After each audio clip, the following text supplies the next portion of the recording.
When she stepped into the mansion, her first day as his new assistant, she heard his cold warning echo through the marble hall. They all quit within a week.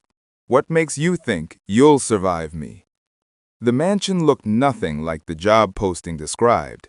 The listing had said estate, which she imagined meant a big house with trimmed hedges, but this was a fortress.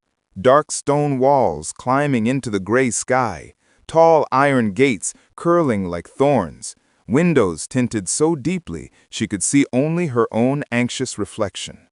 Her name was Lena Hartwell, and she had never felt smaller in her entire life. She tugged her coat tighter around herself as the driver sped away, leaving her standing alone at the foot of the steps.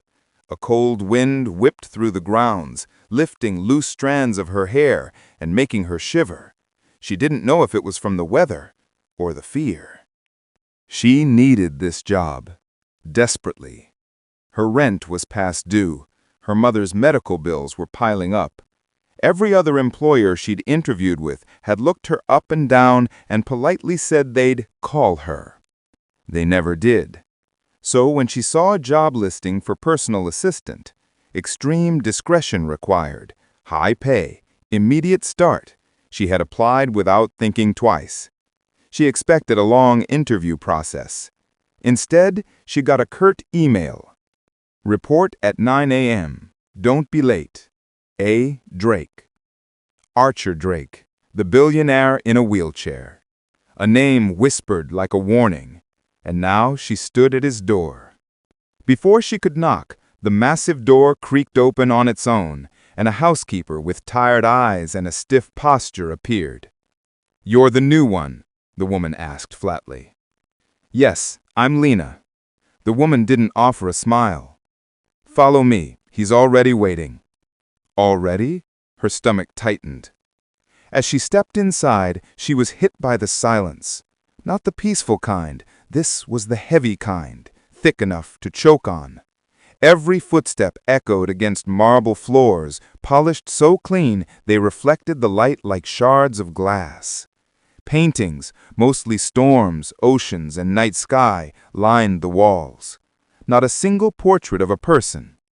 "Before we go in," the housekeeper whispered suddenly, stopping behind a set of double doors, "I should warn you." Lena swallowed. "Warn me?" Her face pinched with sympathy. "No one has lasted a week." "I heard that," Lena said softly. "But why?" The housekeeper only shook her head. "You'll see." The doors opened. The first thing Lena noticed was the view.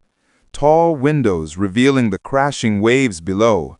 The ocean roared like some restless beast. The second thing she noticed was him. Archer Drake sat with his back to her, the leather of his wheelchair sleek and modern. His shoulders were broad, his posture rigid. He didn't turn to look at her when she entered. He didn't need to. His voice carried enough force to slice through the room. "You're late." Lena stilled. "It's 8:59. "You're late to me," he said sharply. "Next time, arrive early and wait." The housekeeper stepped back, wisely silent, and closed the doors behind her. Lena swallowed the instinct to apologize again. He didn't seem like the type who appreciated apologies, at least not sincere ones. "Come forward," he ordered. She walked until she was a few feet behind him. "Closer," he said. She stopped. "Closer." She stepped so near she could see the faint tremor in his left hand. "First," he said, "look at me." He spun the wheelchair around with a quick, practiced motion. And there he was. Archer Drake was breathtaking in a cold, merciless way. Sharp jawline, piercing steel blue eyes, hair dark as midnight. He looked like someone carved from ice, beautiful but impossible to hold, and completely unreadable. His gaze skimmed over her, assessing her like an equation he had already solved. "You're smaller than the others," he said. "Is that a problem?" Lena asked quietly. "It will be." His eyes flicked down to the clipboard in his lap. Name, Lena Hartwell. Age, 26. Past experience, scattered, inconsistent. Her cheeks heated. My mother got sick. I had to quit several jobs to take care of her. Unreliable, he translated coldly. Human, she corrected. Archer's expression didn't change. This role, he continued, requires precision, silence, strength, quick thinking, discretion, and above all, his eyes sharpened, resilience. Lena lifted her chin.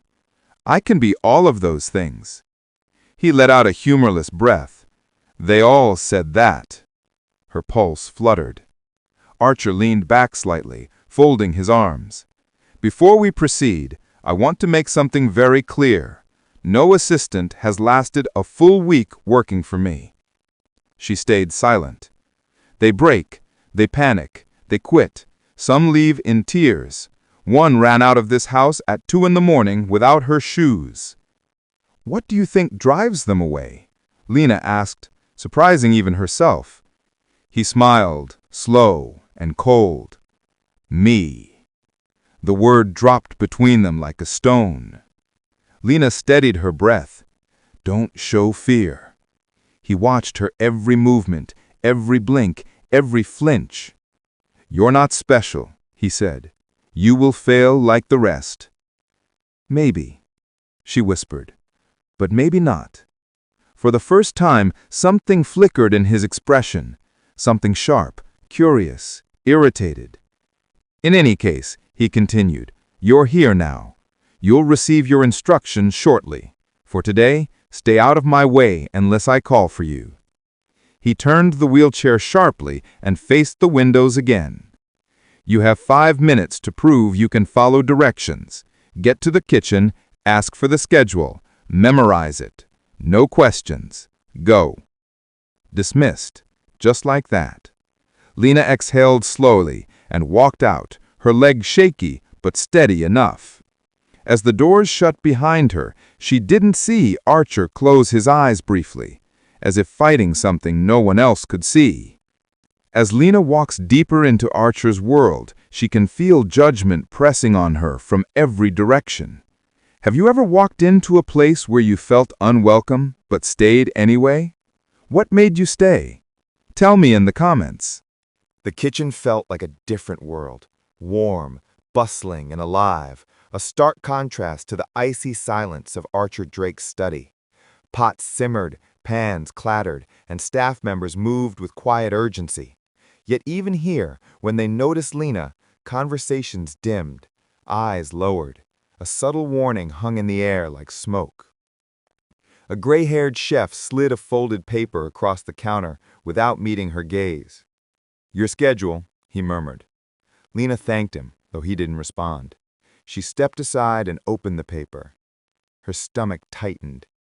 6 a.m., prepare study before Mr. Drake wakes. 6:15 a.m., brew coffee.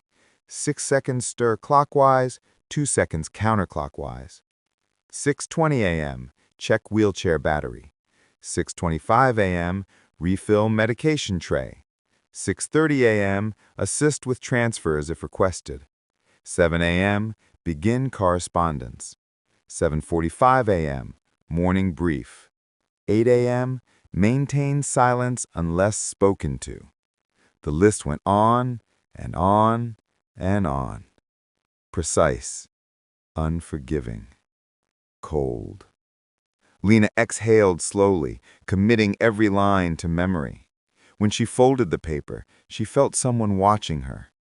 An elderly maid leaned against the door frame, arms crossed.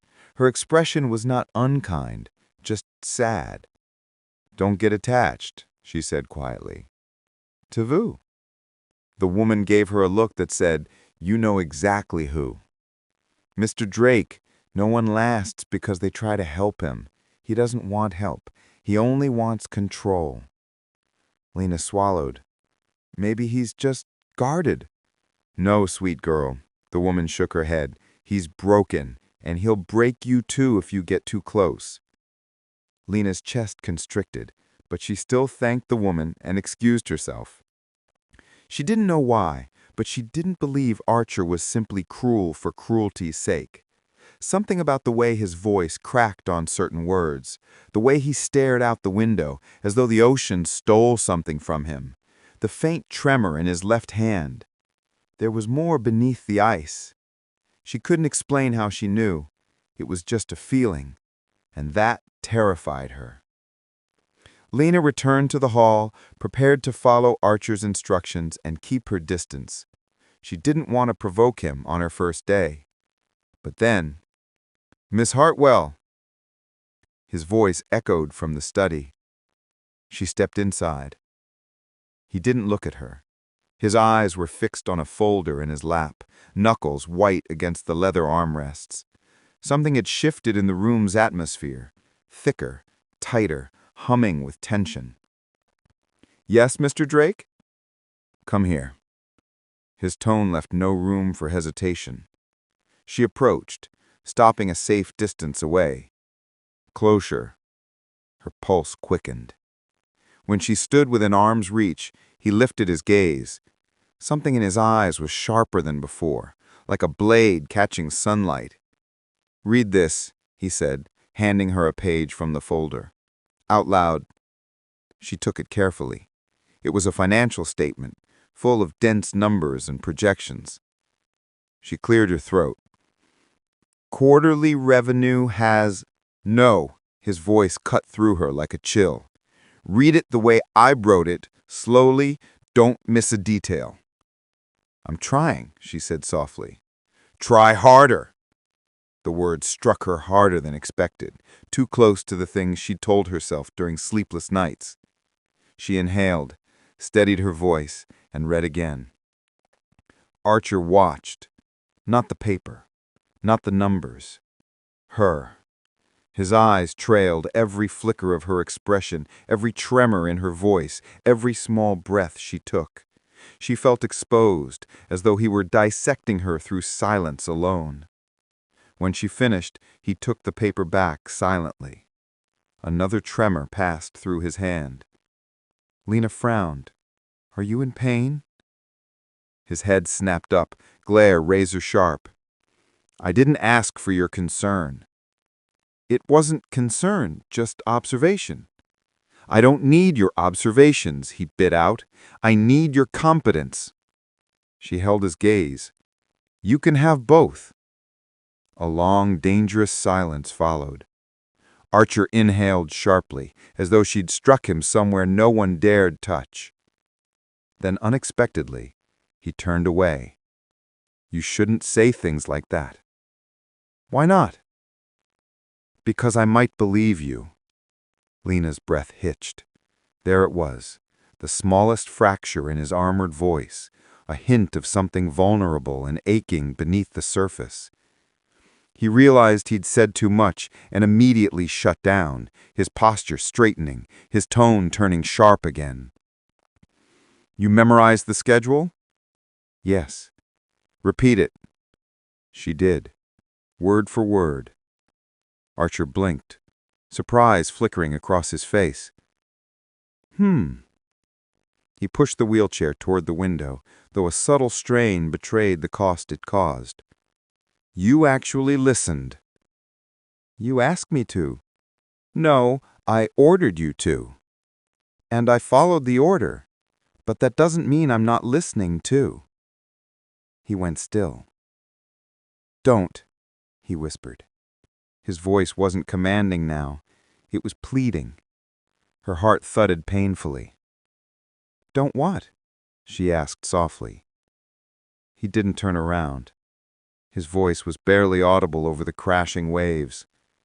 "Don't try to understand me." She took a small breath. "Maybe understanding is part of my job." "Not here." His jaw tightened. "In this house, the moment someone understands me, they leave." She stepped closer, careful, steady. "Maybe they left because you pushed them away." His shoulders tensed. "Don't pretend you figured me out. You've been here for 2 hours. You know nothing." You're right.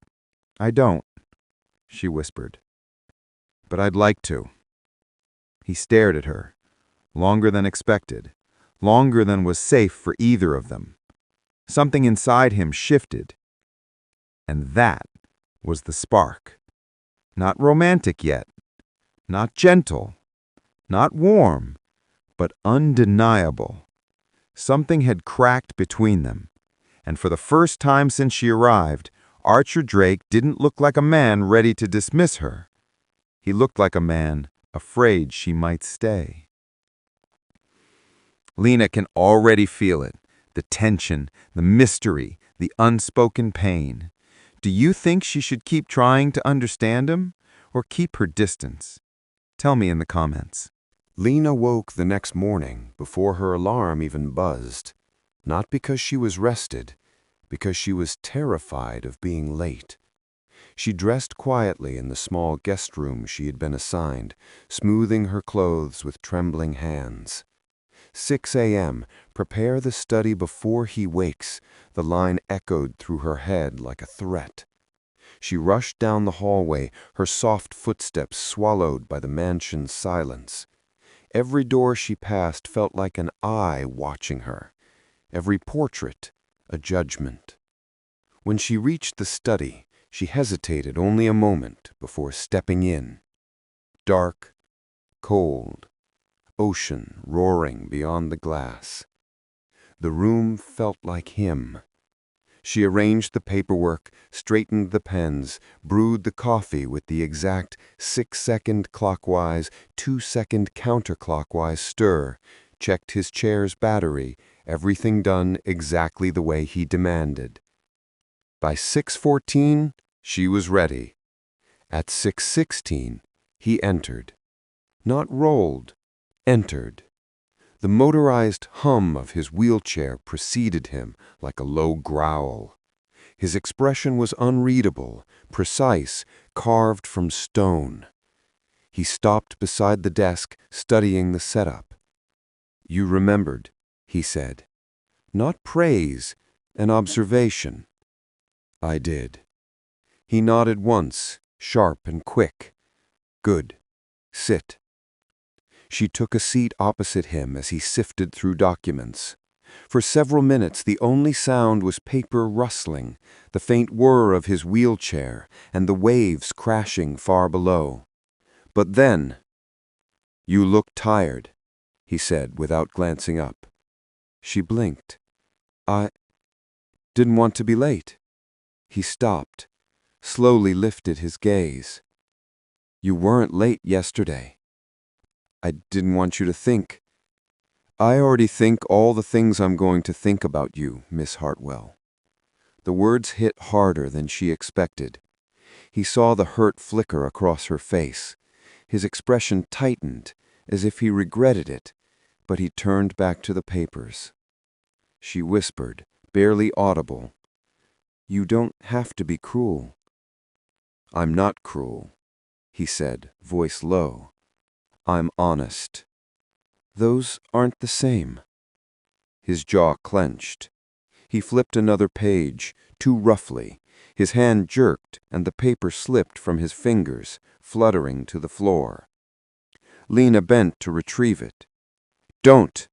But she had already had.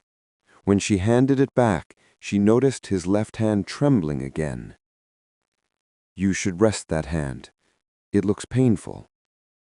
He froze. The tremor became almost violent for a moment before he hid his hand in his lap. "Do not comment on my body." His voice was ice, sharp, cutting. She swallowed. "I wasn't." "You were, and I'm telling you, don't." She flinched. He noticed. His eyes flashed with something complicated. Anger, fear, grief swirling in one violent storm. But he turned away before she could read it clearly. The distance between them grew thick and suffocating. By noon, Archer had issued 17 orders, some reasonable, some absurd, all barked with clipped precision. "Bring the file. Wrong file. Be faster. No, not like that. Start over. You're distracting me. I can't work if you breathe that loudly." She wanted to scream, but she didn't. She swallowed every retort, every sting, every ache in her chest, because she needed this job, and because, deep down, she sensed something else beneath his sharpness. Fear, panic, vulnerability he'd rather die than show. At one point, one of the housekeepers whispered to her when he wasn't looking, "He's only like this when he's scared." "Scared of what?" Lena whispered. The woman only shook her head. "No one knows, or if they do, they don't speak of it." Near the end of the day, while Lena was gathering paperwork from the far table, she heard a soft sound behind her. A choked breath. She turned.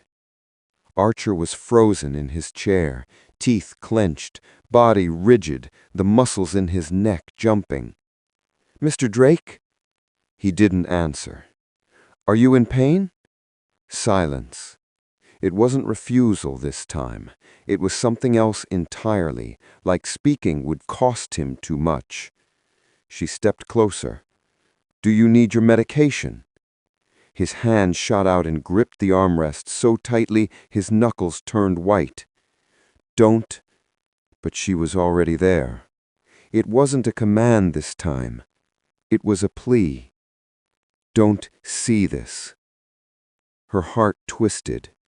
She knelt anyway. "You're hurting." "Leave."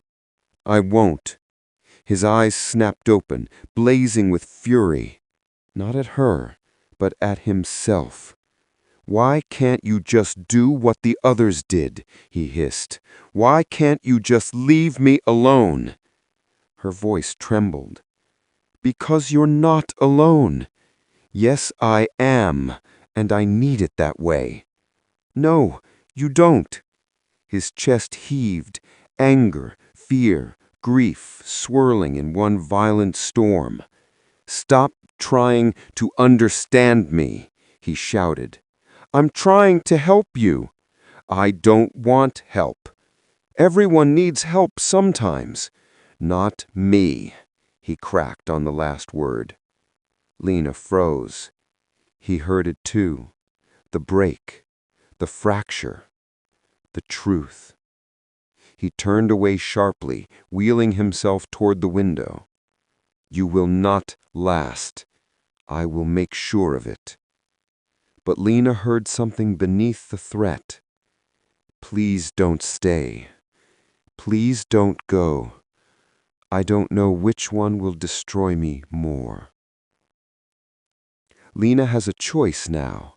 Protect her heart by staying distant, or risk everything by staying close to someone who pushes her away out of fear. If you were in her place, what would you do? Comment your thoughts. The storm arrived just after midnight. The mansion shook with wind and ocean spray. Waves slammed themselves against the cliff like something alive, something furious. Lena was awake because no one could sleep through that sound. She paced her room, clutching her cardigan around her.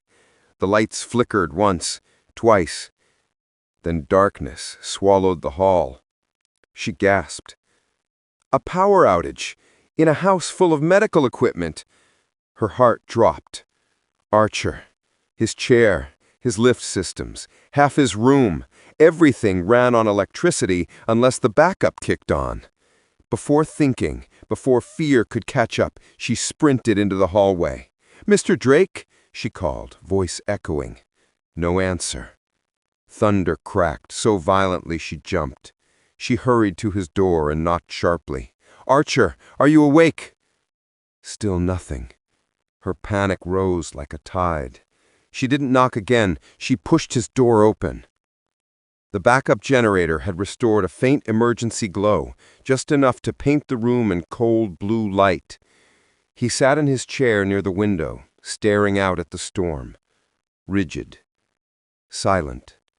like a statue carved from exhaustion and pride. "Mr. Drake, why didn't you answer?" He didn't turn, didn't blink, only said, "I don't need babysitting." Her pulse kicked. "I wasn't—" "He am not a crisis for you to solve." "Then why didn't you respond?" Now he turned. His eyes were shadowed, hollow, wild in a way she'd never seen. "Because if I answered," he said quietly, "I would have told you not to come." She took a small step forward. "Why?" "Because," he whispered, "when people see me like this, they leave." The wind slammed against the glass behind him, hard enough to make both of them flinch. Lena stared at him, at the exhaustion written in the lines around his mouth, at the tension in every muscle of his upper body, at the way his jaw trembled ever so slightly. Pain, strain, effort. "You should have told me," she said softly. He laughed, sharp, humorless. "I don't tell anyone anything." "You told me? Just now?" His eyes flickered. Just for a moment. The smallest break in the armor. Thunder boomed again, and she noticed something else. He was breathing too fast. "Archer," she whispered, moving closer. "You're having a—" "I am not having a panic attack." His voice shook with the denial. "Yes," she said, stepping in front of him. "You are." He gripped the armrests of his wheelchair so hard she feared they'd crack under his fingers. "I don't need—" She didn't let him finish. She placed her hand gently, slowly, on his.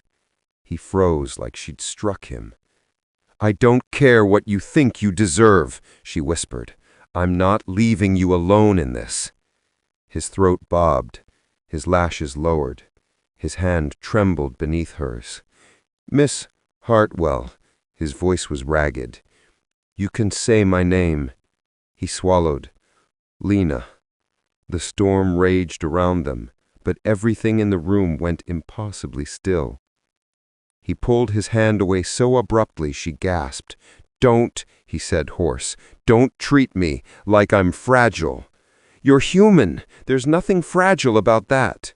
He wheeled back sharply, creating space between them like he needed air to breathe. "This is exactly," he shook, "why assistants don't last. They get involved, they get ideas, they try to fix me." "I'm not trying to fix you." "You are," he snapped. "You want me to be softer, warmer, easier." "No," she whispered. "I want you to stop pretending you don't feel anything." His jaw tightened until it trembled. "I don't," he said. "That's a lie. Lena, you feel everything. Too much. That's the problem, isn't it? It's all too much." A shiver passed through him. Not from cold, from truth. "Stop," he whispered. "No," her voice broke. "You keep pushing me away because you're afraid I'll hurt you, but you're hurting yourself worse." His breath stuttered. Another wave crashed against the cliff, almost violently enough to shake the windows. And then his voice cracked open. "You don't know what I am, what I've done, what it cost me to end up in this chair, what it costs me to stay in it." Lena stepped toward him, even as he shook his head. "I don't need your pity." "You don't have it." He blinked. She continued softly, fiercely. "You have my respect, and my frustration, and—" she swallowed hard, "my concern. Nothing more." He stared at her like she'd spoken a language no one had ever used on him. Real, unvarnished, truth. And it terrified him. He turned away sharply. "You should go. Please." The last word slipped out uncontrolled. Her chest caved around the sound. She reached for the door, paused, then whispered, "I'm not leaving because you scared me off. I'm leaving because you asked." He shut his eyes, and she stepped out. The moment the latch clicked, Archer sagged forward in his chair, hands covering his face, chest shaking, breath falling apart. And alone in the hallway, Lena pressed both palms against the wall, fighting tears she didn't understand, because she didn't want to walk away, and he didn't want her to go. And now they both know it. The storm passed by morning, but the aftermath clung to the mansion like a bruise. Salt streaks stained the windows. Branches littered the long stone driveway. The ocean roared with the exhausted fury of something that had screamed all night. Lena felt the same. She barely slept. Every time she shut her eyes, she saw Archer slumped in his chair, chest shaking, trying so hard to hide pain no one should suffer alone. By 6 a.m., she was in the study again. Her hand shook as she arranged the desk, not with fear, with something far more confusing. When she heard the familiar hum of his chair, her pulse kicked hard, too hard. He entered silently, looking as if he hadn't slept either. His hair was damp, as if he'd splashed water on his face just to stay awake. Dark shadows bruised the skin beneath his eyes. But the biggest difference? He wouldn't look at her. He crossed to the window, staring out at the storm-wrecked horizon, his back to her entirely. Lena waited. He said nothing. Finally, she whispered, "Morning." A beat. Then another. Finally, in a low voice, "Good morning." The stiffness in the words cracked something in her chest. He still wouldn't turn around. "I'm sorry about last night." His shoulders locked. "You did nothing wrong," he answered quietly. "Then why won't you look at me?" He inhaled sharply. "Because I don't know what you want from me." That struck her like lightning. "I wasn't asking for anything." "You were. You were asking me to let you see me, really see me, and I—" He swallowed hard. "I don't know how to do that without destroying everything." Her breath hitched. "Archer, you didn't destroy anything." He turned then, slowly, painfully, like it cost him something. When his eyes met hers, the air in the room tightened unbearably. "Then why," he said softly, "does it feel like something broke?" Her throat constricted. "What broke?" He shook his head once, a tiny, helpless motion. "Me." The word hung between them, raw and unguarded. Her first instinct was to rush to him. Her second was to back away. She did neither. Instead, she whispered, "You're not broken." He laughed under his breath, low, bitter, unbelieving. "You say that like you know." "I do." "You don't." His voice trembled. "I'm a man who can't walk away from his own worst memories, who can't escape his body, who can't—" His breath shook, "who can't even handle someone caring without coming apart." "That doesn't make you broken," she whispered. "It makes you human." His expression twisted. Anger, grief, longing, devastation, all colliding at once. He wheeled closer. Not enough to touch her, but close enough that the warmth of his body brushed the edges of hers. "Lena," he said quietly, "you need to stop." She shook her head. "Stop what?" "Being kind to me." Her chest cracked open. "Why would I stop that?" "Because it's making me—" He broke off, jaw clenched so tight it trembled. "It's making me forget." "Forget what?" His answer came out as a whisper. "That I don't get to want anything." The world stopped. Air, sound, time, all of it froze. Her pulse thundered in her ears. "What do you want?" His breath caught. His eyes closed. "Don't—" His voice shredded. "Don't ask me that." "Archer!" "No," he said louder, shaking his head sharply.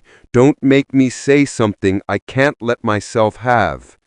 The ache in his voice, God, it went straight through her. She stepped toward him before she knew she was moving.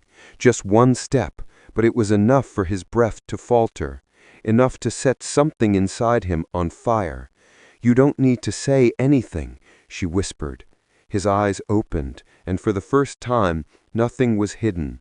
No armor, no walls, no denial.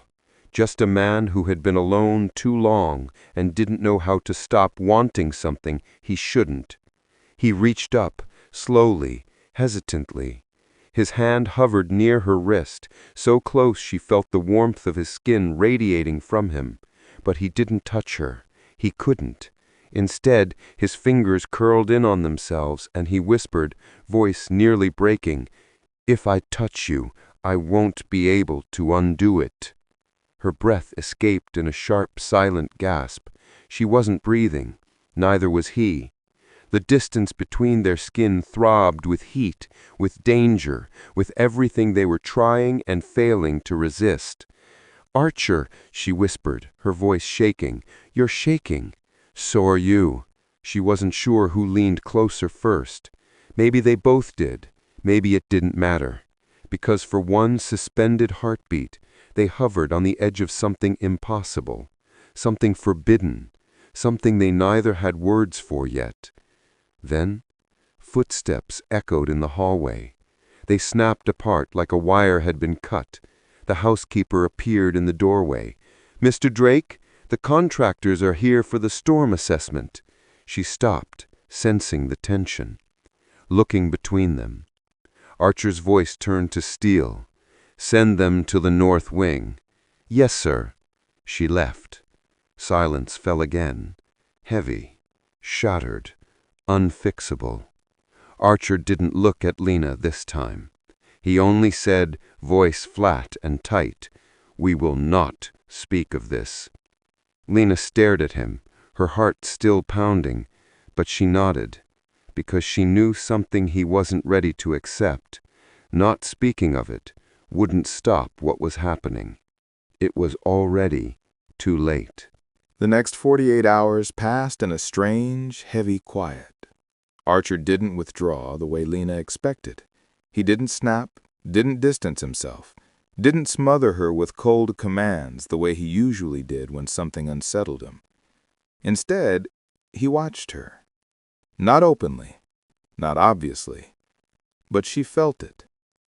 In the subtle pauses when she entered the room, in the way his eyes flickered to her hands when she passed him a file, in the way his breath always caught, just a little, when she stood close enough for the faint warmth of her body to reach him. He wasn't avoiding her.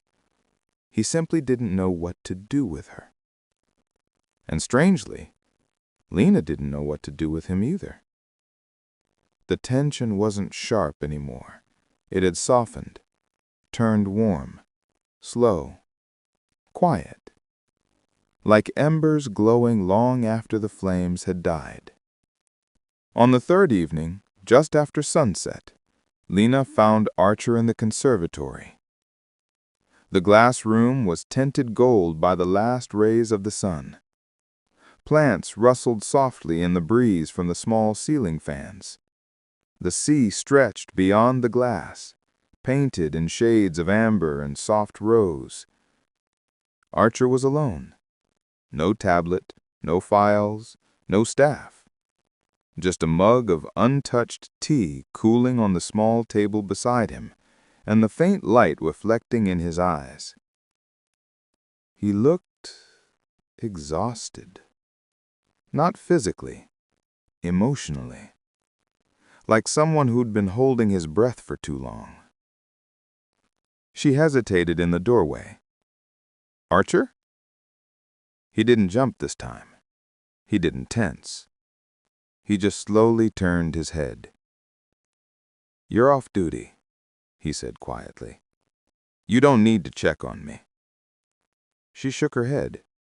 "I wasn't checking. I was just walking." "And you ended up here." It wasn't a question. She shrugged lightly. "It's a nice room."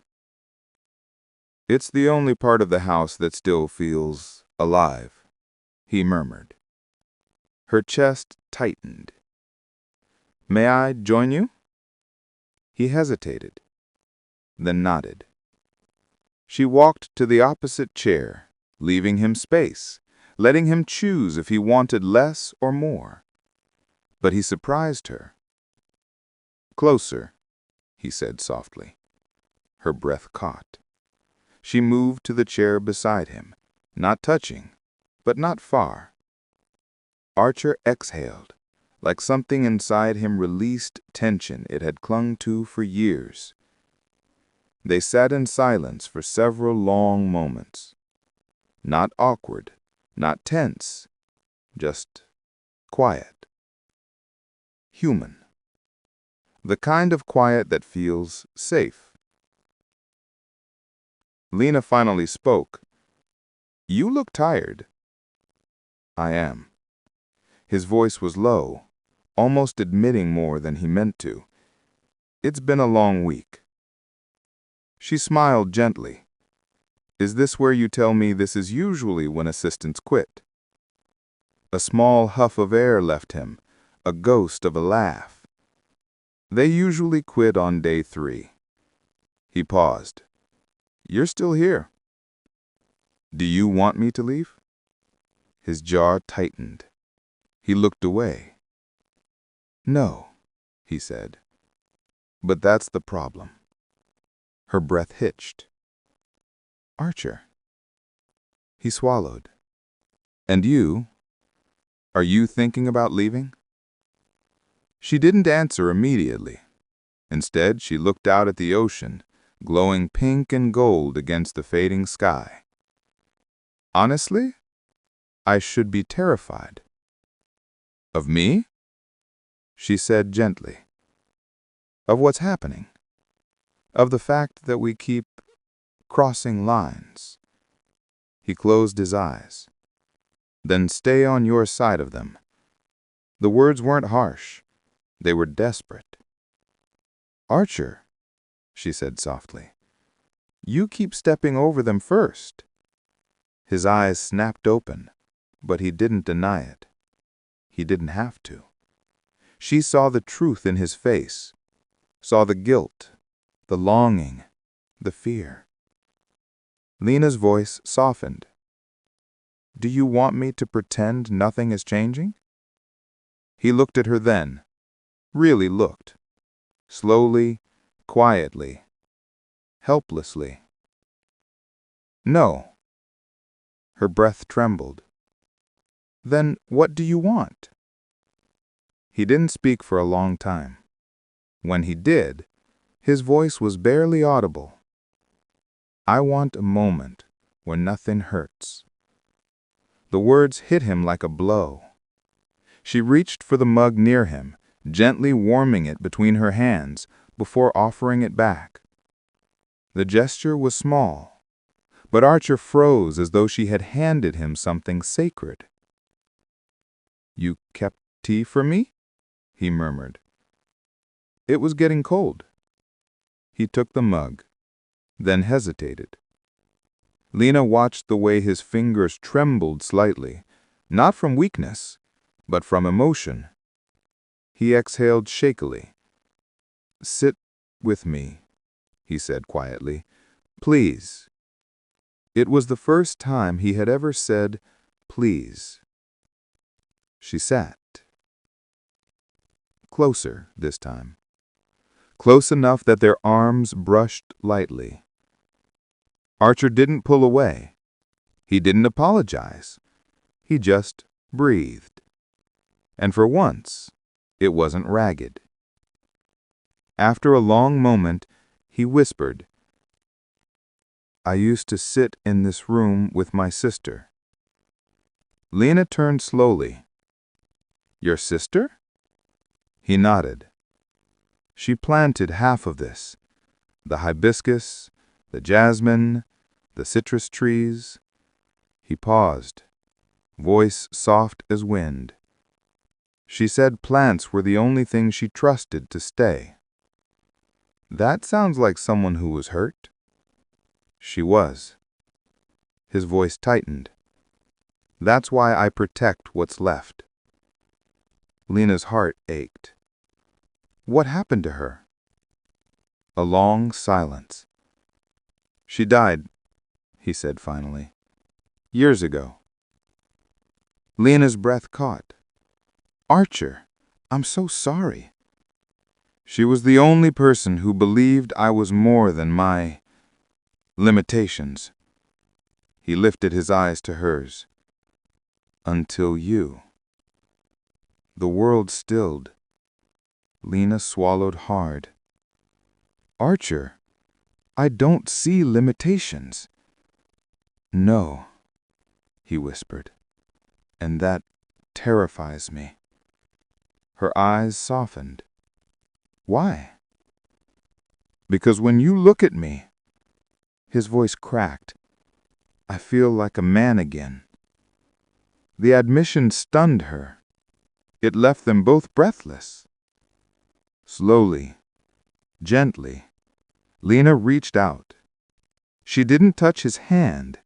She placed hers on the armrest just beside his. A quiet offering, a space he could choose to cross. After a moment filled with trembling silence, he did. He moved his hand, barely an inch, just enough for his fingers to brush hers, softly, tentatively, almost reverently. Their hands didn't fully intertwine. They simply rested side by side, warm and shaking and fragile. The moment was small, but it felt like the center of everything. Archer's voice was only breath now. Lena, tell me I haven't ruined this. She turned her hand slightly, just enough for her pinky to touch his. You haven't ruined anything. His eyes closed, as if the words themselves eased a wound years deep. For the first time since she'd met him, Archer looked at peace. And for the first time, Lena wasn't afraid of what was happening. She was afraid of losing it. The morning after the conservatory moment felt different. Not lighter, not happier, just fragile. Like the air between them had turned to glass, beautiful, reflective, and one wrong movement away from breaking. Lena felt it the second she entered Archer's study. He was already there, but he didn't look up when she walked in. His posture was rigid, his jaw locked tight. His hand, usually steady on the armrest, gripped it so hard his knuckles turned white. Something was wrong. Very wrong. "Good morning," she said gently. He didn't answer. Her stomach tightened. "Archer?"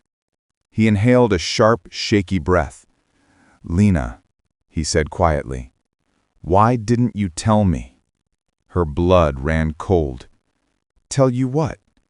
He slowly slid a folder across the desk toward her without looking up. The world narrowed to the small manila folder between them. Cold dread curled up Lena's spine. Her voice was barely a whisper. "Archer, what is that?"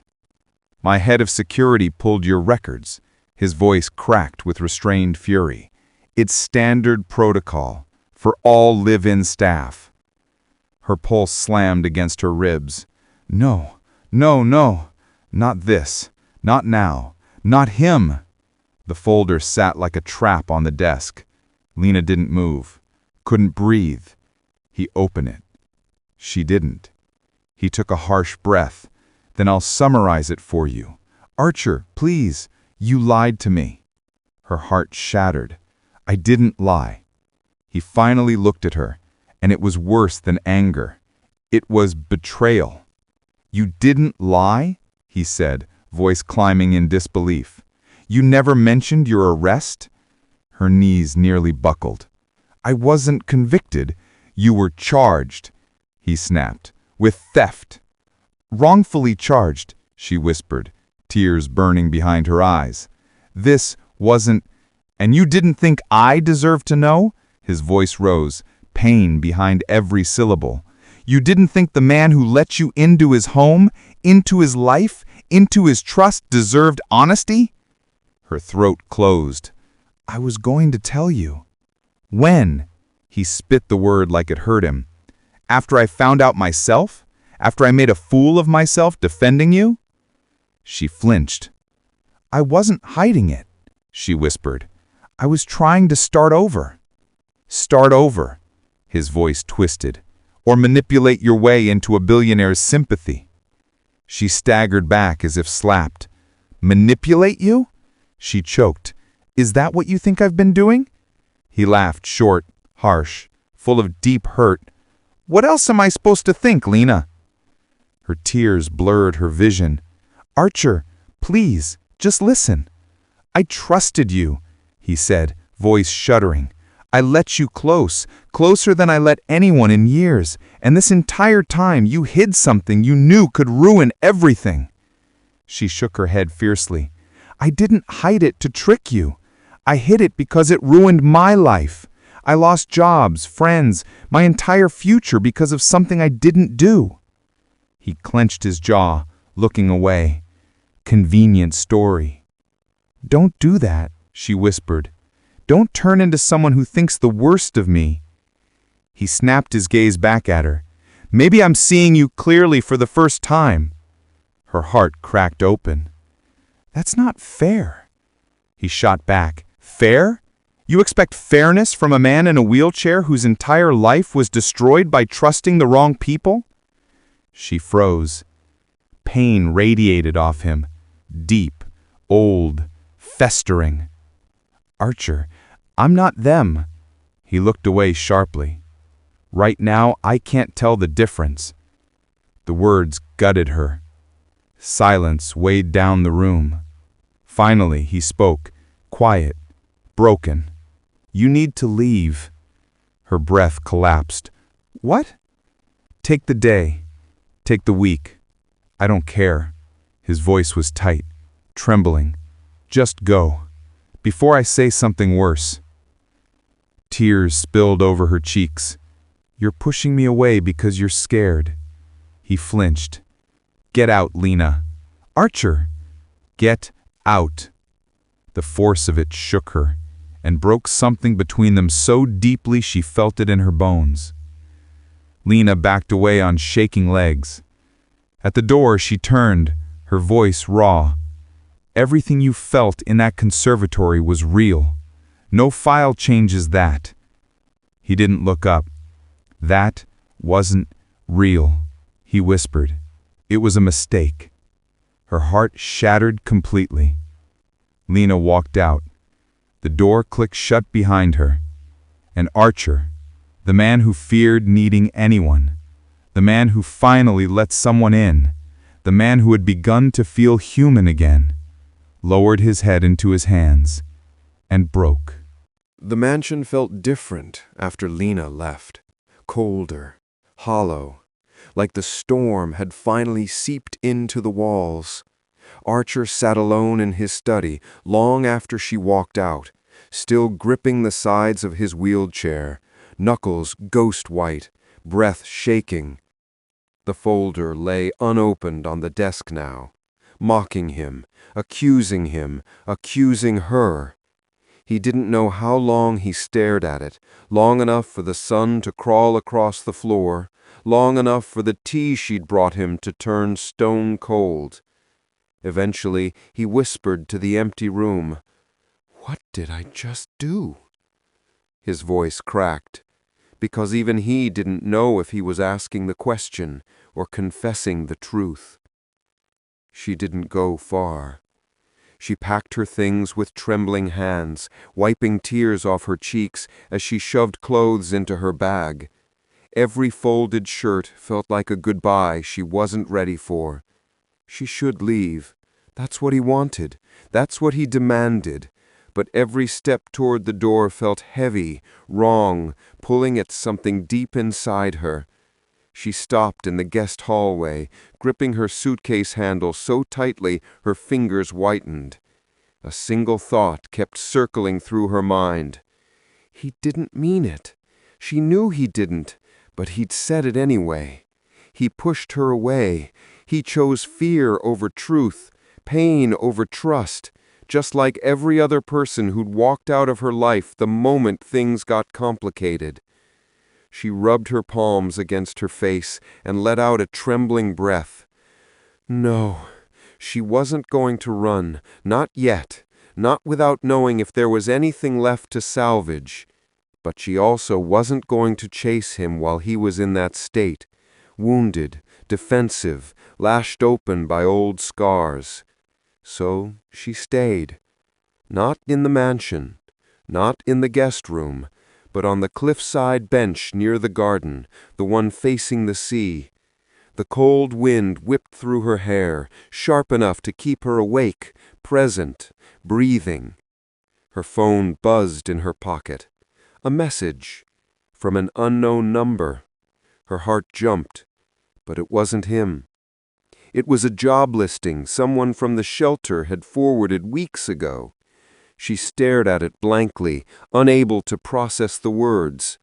A new job, a new life, a clean slate. She could take it, she could disappear. But as she stared at the glittering ocean below, one question rose in her chest. Do I walk away? Or do I fight for someone who's never had anyone fight for him?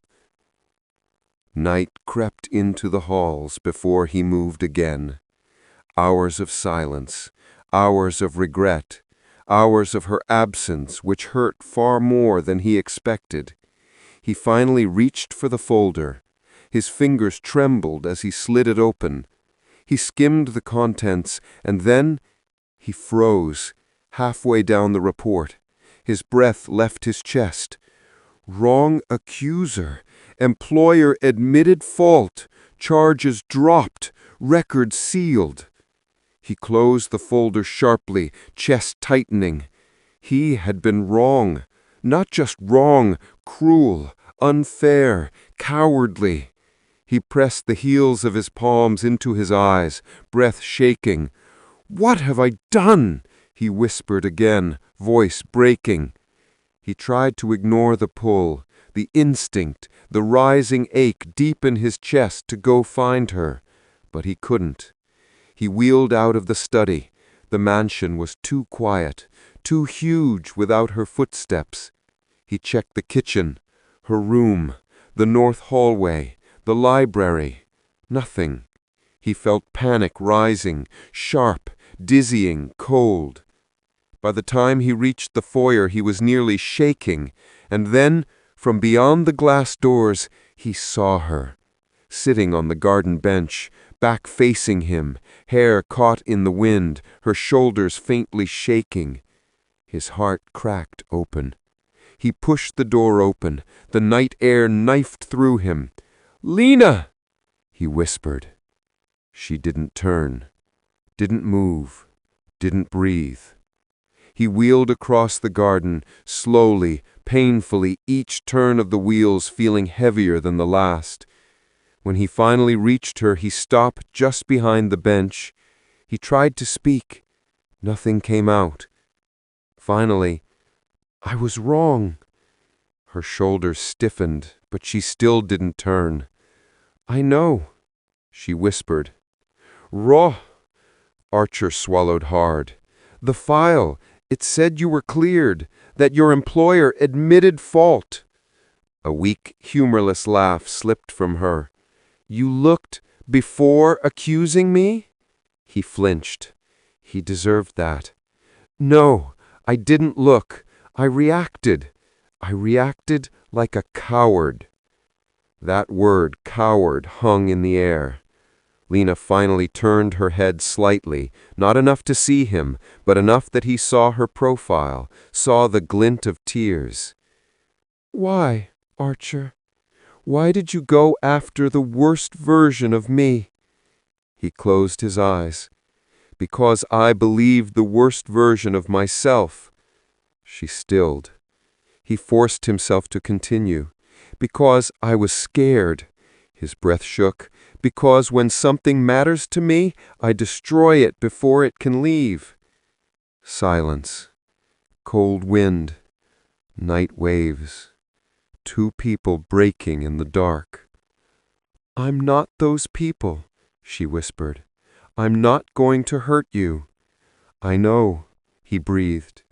"Then why push me away?" He swallowed hard. "Because I was falling for you." The world stopped. Lena froze. Archer kept going, voice shaking. "I felt it that night in the conservatory. I felt it every time you touched something in this house and made it warmer. Every time you looked at me like I wasn't defined by my chair." He shakily gripped the arms of his wheelchair. "And that terrified me more than anything." Lena's breath hitched softly. He whispered, "I don't want to be scared anymore."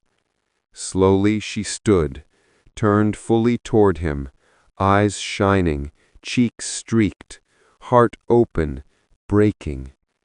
"And what do you want now?" she whispered. He looked at her like she was the question and the answer. I want to try," he said softly. "I want to fix what I broke." He swallowed hard. "And I want you to stay, not because you're trapped, not because you need the job, but because you choose to." Lena's chest rose and fell in one trembling breath. Her voice was fragile, hopeful, scared. "Archer, do you want me to stay because you're sorry, or because you care?" His answer was immediate. "Both." She closed her eyes, tears falling silently, and then, in a voice barely louder than the waves, "Then you're going to have to prove it." He nodded once. "Tell me how."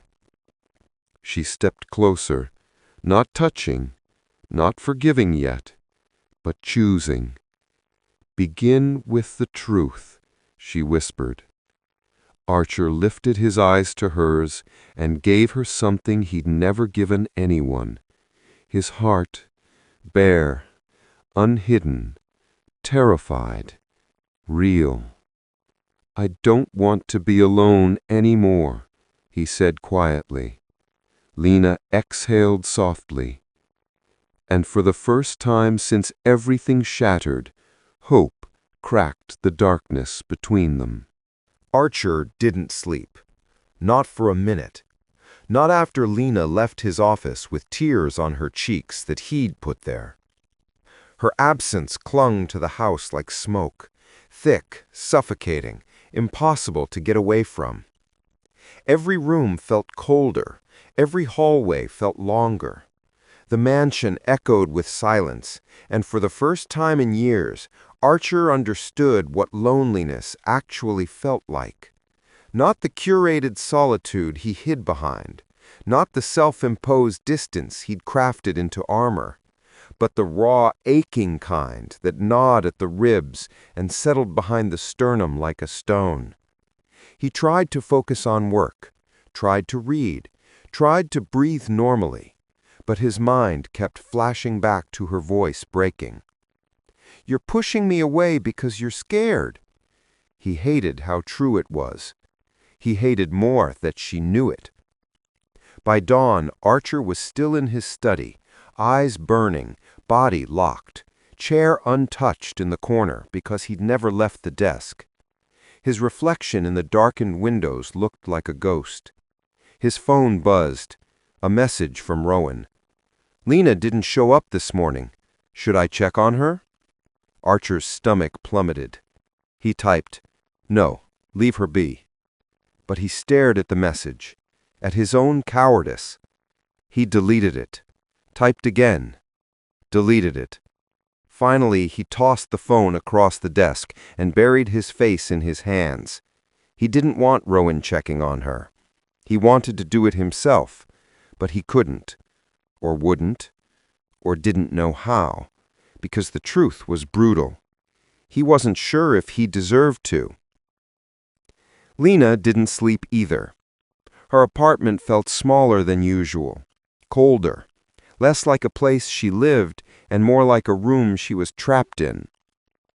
She'd paced for hours after leaving Archer's house, floorboards creaking under her restless steps, mind circling the same jagged thoughts. She wasn't angry at him. Not really. She should have been. He accused her of manipulating him, treated her like a threat, like a disappointment, like one more person in a long line who had betrayed him. But underneath all of that, Lena saw the fear. She saw it so clearly it hurt. He wasn't afraid of her past. He was afraid of needing someone with a past at all. By sunrise, her eyes were burning, her throat raw from holding back tears, and her hands shaking with exhaustion. She checked her phone. No messages. Of course. He'd made himself vanish, closed off, locked down, just like he always did when emotions became too real to handle. Fine. She could do distance too. She showered, got dressed, put on makeup she didn't feel worthy of, tied her hair up, and she went back. Not to reconcile, not to apologize for something she hadn't done, but because she refused to let him push her out of her own life, her own job, her own worth. She wouldn't let fear, his or hers, decide her future. When she arrived at the estate, Rowan stepped out of the security booth and froze. "You're here." "That's usually how work works," Lena said dryly. "You sure you want to—" "Let me decide that," she said gently. He nodded, stepping aside. She walked inside. Her heart pounded. Her palms were damp. Her stomach swirled with dread. But she didn't turn around. Archer heard the elevator before he saw her. The soft chime echoed down the hallway like a gunshot. He froze in his study doorway, fingers gripping the frame hard enough to hurt. She stepped into the hall. He felt the impact of her presence like a physical blow. Lena froze too. Neither spoke. The silence stretched, loaded, electric, fragile. She swallowed hard. "Good morning." He opened his mouth. Nothing came out. She shifted her weight. "Before you say anything, I'm here to work, not to argue, not to rehash everything. You said you needed space? I'm giving it." He felt something inside him tighten painfully. She continued, voice steady but tired. "I'm not going to pretend yesterday didn't hurt, but I'm also not going to let you rewrite who I am because you're scared of how you feel." His breath caught. She took a slow step closer. "Archer, I care about you. A lot more than I should." Her voice softened. "But I'm not here to convince you to trust me. That's your choice." A war raged behind his ribs. His pride told him to stay silent. His fear told him to retreat. His heart, treacherous, newly awakened, told him to move toward her. "I shouldn't have yelled," he finally said. It came out hollow, broken. Lena nodded once. "I know." His voice failed, then steadied. "I overreacted. You were hurt, and I took it out on you." Her eyes softened, just a fraction. "Yes." The honesty cut him deeper than anger would have. He swallowed hard. "I'm sorry." Her breath shook, like the apology hit her somewhere unguarded. But she didn't move, didn't melt, didn't step closer. Instead, she held his gaze, steady, unwavering, impossibly brave. "Thank you," she said quietly. Another long silence. She lifted her chin. "If you want to talk, really talk, I'll listen, but it has to come from you, Archer. Not from guilt, not from loneliness, and not because I showed up today." He felt something crack open inside him. He wasn't forcing him, wasn't pleading, wasn't demanding anything. He was giving her a choice, something no one ever did, a choice to let her in or lose her. Her hand hovered near her side, close but not reaching, a silent invitation, a chance. Archer's throat tightened. He had never been good at choosing vulnerability, but he also knew what losing her would feel like. He'd lived it last night, and he couldn't do it again. Slowly, trembling, hesitant, terrified, he wheeled forward an inch, just one. Her breath hitched. But he wasn't ready to speak. Not yet. Not fully. He wasn't sure he even knew how, but he moved closer. And that was the beginning of his answer. Archer didn't stop at 1 inch. He moved closer, slowly, carefully, like approaching something wild and precious that might bolt if startled. Lena didn't move, didn't reach for him, didn't fill the silence with reassurance. She just watched him with steady, patient eyes. Eyes that said, "I'm here, but only if you choose me on purpose." It was that patience that undid him. When he finally stopped in front of her, Archer had to look away. His pulse hammered. His breath felt too tight in his chest. The words he needed to say felt tangled in his throat. He cleared it, but nothing came out. Lena waited. After a long moment, too long maybe, he whispered, "I didn't sleep."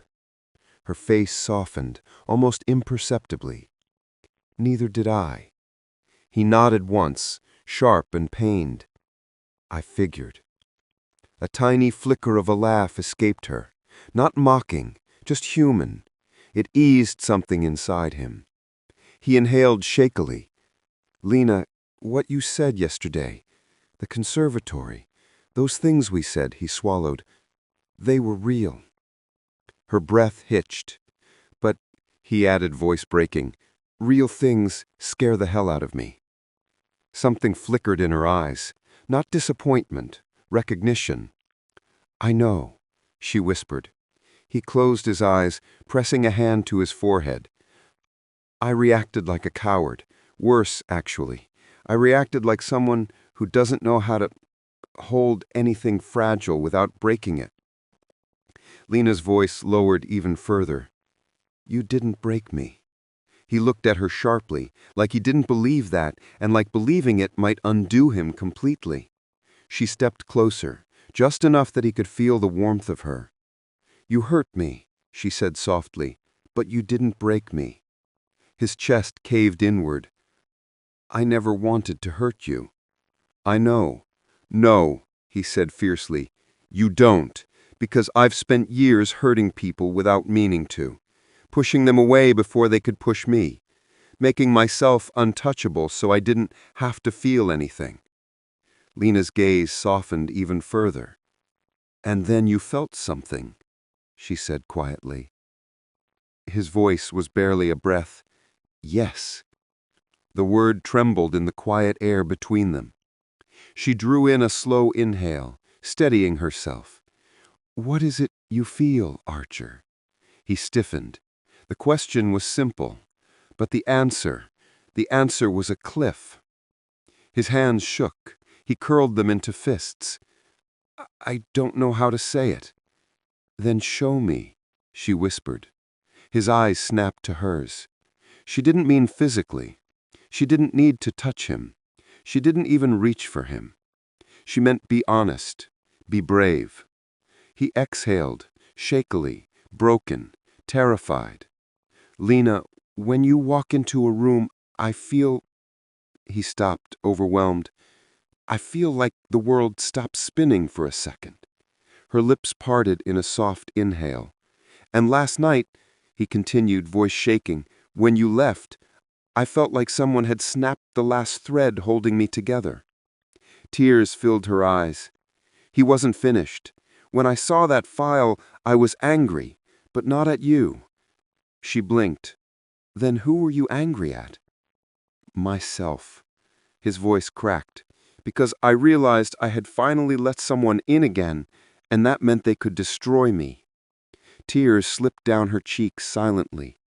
Archer leaned back slightly, guilt flooding him. "Don't cry." "I'm not crying," she whispered, "because you hurt me.